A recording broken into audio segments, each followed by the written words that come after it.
Here's what's happening right now. Temperatures are in the 50s, but wait till you see where we're going for the rest of the week. Karen? Deadly workplace violence. A woman is shot and killed by a co-worker at a local Burlington coat factory. Paula. The bitter, awful truth for a local family with family in Puerto Rico. There's nothing they can do to help. And a woman is told not to sing the national anthem on a Delta plane carrying a fallen soldier. Did the flight attendant do the right thing? The airline is weighing in. Live from downtown Detroit, Local 4 News First at 4 starts now. Good afternoon, everybody, and thanks for joining us. I'm Karen Drew. An argument between two co-workers at a Burlington coat factory ended in death. Police were called to the store on Eureka Road in Taylor shortly after 7 a.m. to find one woman shot. She was rushed to the hospital where she was pronounced dead. The suspected shooter remained at the store and was arrested by police, who also recovered the gun. The store remains closed right now, but is set to reopen tomorrow. Detroit Police Chief James Craig says the off-duty officer working in security at a Meijer store is being moved to desk duty. The chief said the officer violated policy by initiating an arrest without getting store security involved and for not making an effort to de-escalate the situation. While the chief has called the officer's use of force appropriate, he is restricting the officer's off-duty work. The officer has been permanently removed from working secondary employment at Meijers. So he's been suspended until this investigation is completed from secondary employment. Chief Craig said the department will not seek charges against the man involved in the confrontation with that officer. The prosecutor's office will decide what charges, if any, will be filed. We've got an alarming story out of Clawson today. An incident of road rage escalated yesterday into the whole thing was caught on camera. Two cars nearly face-to-face in the U-turn lane of 14 Mile east of Crooks. After one car pulls into the tavern right there parking lot, the other car follows. The driver of the second car gets out with a gun, running after the other driver, firing a shot. No one was injured, but the gunman got away. Police are searching to find him. The Michigan family of a Marine recruit has filed a $100 million lawsuit against the federal government in their son's death. According to the lawsuit, 20-year-old Raheel Siddiqui was assaulted, hazed, and discriminated against because of his Muslim faith, and that unnamed officials failed to protect him, including his drill sergeant. The Marines maintain Siddiqui took his life by falling 3 stories after 2 weeks of boot camp. Time now for our first look at the forecast. Oh, Ben, fall is here. It just seems like every day gets a little chillier and chillier. It does. You know, in fact, this is our coldest temperature that we've had this month, tying what we set for a high temperature back on the last Thursday. But it's mid to upper 50s out there right now. We had seen a pretty decent amount of sunshine. We're starting to get some clouds in here, so a little disturbance is going to work its way through the state. Don't think that that's going to amount to much as far as precipitation, but you talk about temperatures. We're looking at our coldest night ahead since May. So this is going to be some chilly numbers we'll look at in your 4-zone forecast. Beautiful stretch beyond that as we get to the rest of the week. And Mother Nature giving us some makeup days for the weekend, considering what she did to us for Saturday and Sunday. If you have to know exactly what that forecast is right now, Local Forecasters app has it. Download it for free in your app store by searching WDIV. Karen? Hey, Ben. A search continues this afternoon for an oil rig worker missing since last night when an explosion rocked the rig near New Orleans and then set off a fire that burned into the night. Devin Skillion is in the newsroom, and he has the very latest on this story as it continues to unfold. Devin? Karen, it was about 7 o'clock last evening when the 911 switchboard lit up in Kenner, Louisiana, on the shores of Lake Pontchartrain. Callers reported that their homes had been rocked by a sonic boom, and when they looked out onto the lake, they saw an oil rig on fire. The rig is a collection point for oil and natural gas from several wells. The company that owns that platform says chemicals used in a maintenance procedure ignited and burst into flames, and then were of course immediately fed by all that oil and natural gas. 8 workers were on the rig at the time. 7 were injured, 3 of them in critical condition. 1 contract worker is still listed as missing. Search teams have been on the water and in the air. They have not found any evidence of that worker yet. The flames died down when the oil wells feeding the platform were finally shut down. One small line from a gas well was still burning this morning. That gas line has been shut off. is from quite a distance, so it's going to burn itself out, and that's doing what we wanted to do at this point. So we feel confident from the firefighter aspect that we have control of this situation at the present time. Now, hospital spokesmen say the injured workers had burns and blast wounds. The Coast Guard has joined local teams in that search and the investigation to what went wrong. The platform, though, takes oil and gas from wells on Lake Pontchartrain. It uses underwater tanks for storage, then later pumping the oil onto the barges that move in and out of the lake. So far, no evidence that any oil has leaked into the waters of Lake Pontchartrain. Karen, back to you. All right, some very scary video there. Thank you, Devin. First at 4, we're on top of stories making headlines around the world today. Army Sergeant Bo Bergdahl has pled guilty to desertion and misbehavior before the enemy. You might recall back in 2009 when Bergdahl walked away from his base in Afghanistan and was held captive by the Taliban for 5 years. The Taliban released Bergdahl in exchange for 5 detainees at Guantanamo Bay. The misbehavior charge alone carries a maximum penalty of life in prison. The desertion charge is punishable by up to 5 years. More fallout today from the sex harassment scandal that crushed the career of movie producer Harvey Weinstein. The crippled company may have a buyer that just so happens to be a close friend of President Trump's. Today, the Weinstein Company announced a financing deal with Tom Barrack's private equity firm, Colony Capital. The deal is expected to help the studio stay afloat. The company is also negotiating a potential sale of all or most of its assets to Colony Capital. The winds have died down considerably, but the fire danger in California is very, very real today. Progress is being made. The weather forecast calls for rain later this week, which will help firefighters working to contain the blazes in Northern California. 40 people have died in these fires. At least 250 reported missing, and more than 100,000 had to evacuate their homes. As of this afternoon, over 11,000 first responders, some working 24-hour shifts, are still battling 15 fires. Irish authorities have issued a status red as the remains of Hurricane Ophelia made landfall today. Airports, schools, and government buildings all across the country have been shut down to make sure people properly prepare for the storm. Forecasters are saying wind gusts could reach up to 93 miles an hour with heavy rain included. Damage from the storm can already be seen where winds collapsed the roof of this soccer stadium in Southern Ireland. Meantime, there's been little progress in helping Puerto Rico recover from Hurricane Maria. 80% of the island still without electricity, a third lack running water, and about 40% of people there can't get a cell phone signal. That has made it impossible for some to let family members outside the island know that they're okay. One local family just heard from their loved ones in Puerto Rico after nearly a month of wondering whether they had survived. Let's bring in Paula Tubman. She's live in our satellite center with really the mix of relief but also helplessness, Paula. You know, Karen, I wanted to say this is a good news story, but it's one of those stories where at first you're holding your breath and then you get to breathe a sigh of relief, and then all of a sudden you stop breathing again, and then just a few moments before I went on the air, worse got even worse. It has been a 24-day agonizing wait for Sylvette Perez as she has waited for word that her mother, father, and extended family in Puerto Rico survived the storm.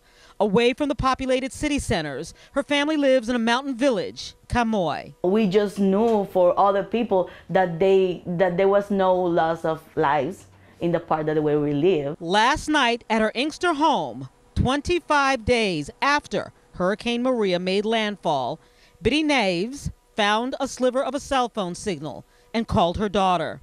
The good news, everyone has survived.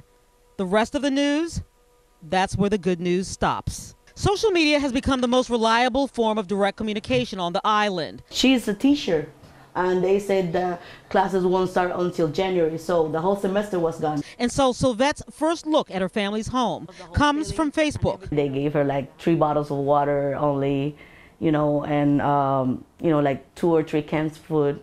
But I mean, for a family of 5, that's not, you know, and they gave her like for a whole week. Today, she now understands that a desperate man will drink dirty water because fresh water is nowhere to be found. And so the family has been venturing into a nearby cow pasture to pull water from a deserted well. Is it safe water? No, it's not safe water, but that is the only thing they have.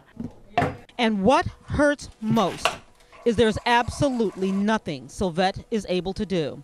The only way to ensure supplies get to family members on the island of Puerto Rico is to personally buy them, get a plane ticket, and personally escort those goods.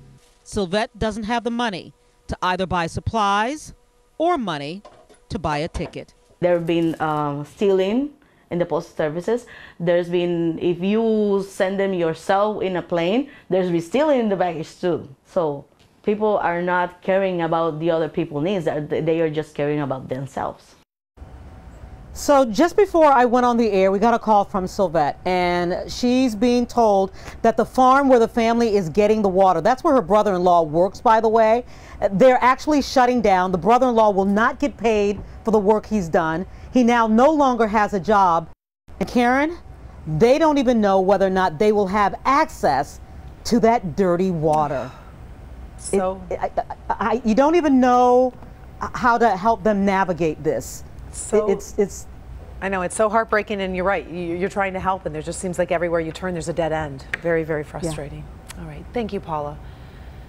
Still ahead, first at 4. When this woman learned a fallen soldier was being transported on her flight, she wanted to sing the national anthem in tribute. A flight attendant told her not to. Was that the right thing to do? The airline is responding. More and more retailers have pledged not to open early on Thanksgiving night with Black Friday sales, but there's one holdout doing just the opposite. Glow in the coming up all new on Local 4 News at 5 and 6. It's National Teen Driver Safety Week, and AAA has a number of tips they want to give to parents and teen drivers to keep them safe on the roads. We'll tell you more about it coming up. All right, thank you, Coco. Twitter unveiling stronger rules against sexual harassment and threats of violence. This comes just days after users were outraged when actress Rose McGowan was banned for speaking out against harassment. Twitter's CEO says new policies will be placed around unwanted sexual advances, nudity, hate speech, violent groups, and violent tweets. We should see those stricter enforcements in the coming weeks. And while many stores have said they're refusing to open up Thanksgiving, there is one store still fueling that Black Friday fire. Macy's says they are looking to get a jump on the massive shopping day, so stores all across the nation will be open up even earlier this year. Macy's will open its doors at 5 p.m. on Thanksgiving. That's 3 hours earlier than they've opened in the past. Ben is here. Boy, we're going to have some chilly mornings this week, huh? Yeah, especially tomorrow morning, which is probably going to be our coldest. Wow. You said something in the 30s or something, right? I heard it, and then I just started getting cold. I couldn't really focus. No, yeah, it's going to get chilly. There will be 30s out there tonight. So we're going to look at that in the 4-zone forecast. But the one thing that's not out there today, mercifully, is rain. We needed everything we got. We probably got more than we really needed over the weekend, at least in spots. But now the clouds are starting to move in from this disturbance that's in the central part of the state. And you can see it here. It's flared up some showers down towards the state line. But when you look a little bit closer on 4 Live radar, there's a couple echoes that have been showing up, maybe around Manchester and Chelsea, and another one starting to approach Livingston County. But this is not much. A couple drops at best. Generally, it's just going to be an increase in clouds as we go through the evening hours. So out at the airport, we're at 56 degrees. Winds are calm. Pressure's on the high side, 30-26, and that high is really going to be controlling our weather here for the next several days. Otherwise, temperatures very tightly clustered in the mid-50s, pretty much all across the area. And our 57-degree high that we hit earlier, as we said, that was the coldest that we've been this month, tying Thursday's mark from last week. So there's the high that's in control. It's going to be sliding down to our south. Again, I don't think we're going to see anything in the form of rain tonight. In fact, even the clouds are going to be taking off very shortly as we head into the overnight. That's going to allow temperatures to crater tonight to some of the 30-degree readings that we were talking about. And we're still going to be on the cool side of this high, at least the first part of the week. But once we get past Wednesday, that's when we start pumping in some more mild air, and we're going back to the 70s, believe it or not, for high temperatures for a lot of the upcoming forecast. And most of this is going to be completely dry with a lot of sunshine to boot. So here's a look at those lows tonight. We're going to call it 42, 43 in the city. Officially, we're probably going to have a low around 40 degrees at the airport, but there are going to be 30s out there. South Zone, especially out in Lenawee County, you're looking at 39s generally there, slightly milder here towards Monroe.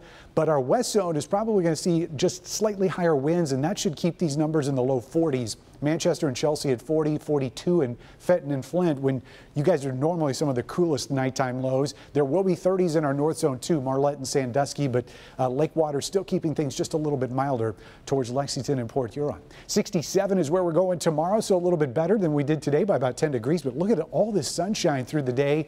There will be an increase in winds tomorrow, so you're going to notice some breezy conditions, but see those high temperatures start ramping up into the 70s as we head into the upcoming weekend. And notice what we don't have any of all the way through Sunday is chance of rain. In fact, our next shot of getting some raindrops is going to be Monday of next week. Karen? Thank you, Ben. Running the marathon obviously is very difficult, but imagine this, running it in carefully engineered athletic shoes. Well, one woman just ran in high heels. The reason she did it and how long it took. We'll have her story coming up. And you may have seen this hashtag #MeToo all over social media the past 24 hours. What it's all about and who started it next. But first, as we go to break, you can take a look at the screen and see how the markets have closed for the day.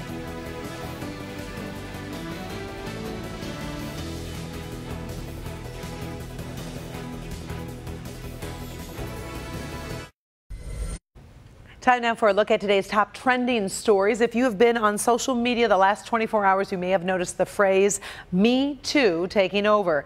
That campaign started Sunday after a tweet by actress Alyssa Milano in response to the Harvey Weinstein scandal. Milano told her followers to reply "Me Too" if they had experienced sexual harassment or assault. Since then, countless people, both men and women, have come forward sharing the phrase and their own heartbreaking personal stories. Well, this story is trending as well this afternoon. A Florida man arrested back in 2015 after police mistook his donut glaze for crystal meth. Well, he's received a $37,500 settlement. So this is the backstory. Back in 2015, during a routine traffic stop, Dan Rushing was arrested after cops saw little white flakes on his dashboard, which they thought was crystal meth. Rushing sued both the city and the manufacturer of the drug kit that actually incorrectly identified the glaze as meth. He says the ordeal ruined his chances of starting a new business. It's going to buy a lot of donuts. Can you? Yeah, you guess you're right. You could buy a lot of donuts. Just don't put them on the front seat there, right? Georgia woman says she was humiliated after a Delta flight attendant told her not to sing the national anthem. Dr. Pamela Gaudry was flying back to Georgia when she learned that fallen Staff Sergeant Dustin Wright was on her flight. She immediately felt compelled to honor him. Dr. Grundy and others wanted to sing the national anthem while the soldiers unloaded the body. That is, until a flight attendant said it was against company policy. She told me that several of the people on the plane were from other countries and that they were uncomfortable with us singing the national anthem. Gaudry says Delta has since apologized for what happened. She says the airline told her that there is no policy about singing the anthem and that the flight attendant made some bad decisions. Well, a Tennessee woman set a Guinness World Record yesterday, and she was running a marathon. I don't know if you can see right down there. She was wearing high heels. Irene Sewell finished in 7 hours, 28 minutes, just 2 minutes ahead of the former record holder. Here she is crossing the finish line and holding her medal. Irene started running after retiring from her career as a professional ballroom dancer.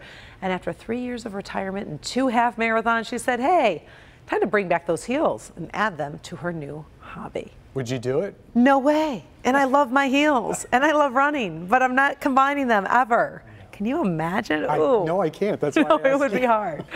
All right, coming up next, a moment a dog and its owners were reunited after wildfires tore through their home. Finally, first at 4, heartwarming story out of California where a couple was reunited with their pet dog Izzy after being separated while evacuating the fires. Izzy! Hey, baby! Yeah, after the flames in the area had finally died down, some family members went out to look for Izzy in hopes that she had actually managed to survive. After hiking for 3 miles, calling out her name, they finally found each other. We've always called her Nana, just like in the movie Peter Pan, because she loves kids, so she's been with our kids and just back to her old happy self, and it's been really wonderful. Well, they believe Izzy was hiding in the one small part of the house that was not destroyed by fire and that her thick fur may have helped her avoid heat damage to her skin. Wow. Even though it was still considered extremely dangerous to go looking for Izzy, the family says in the end it was all worth it. And you can just imagine after 3 miles. Oh my gosh, I'd be heartbroken. Good end of a story, though. And thank you so much for joining us for First at 4. Inside Edition is next.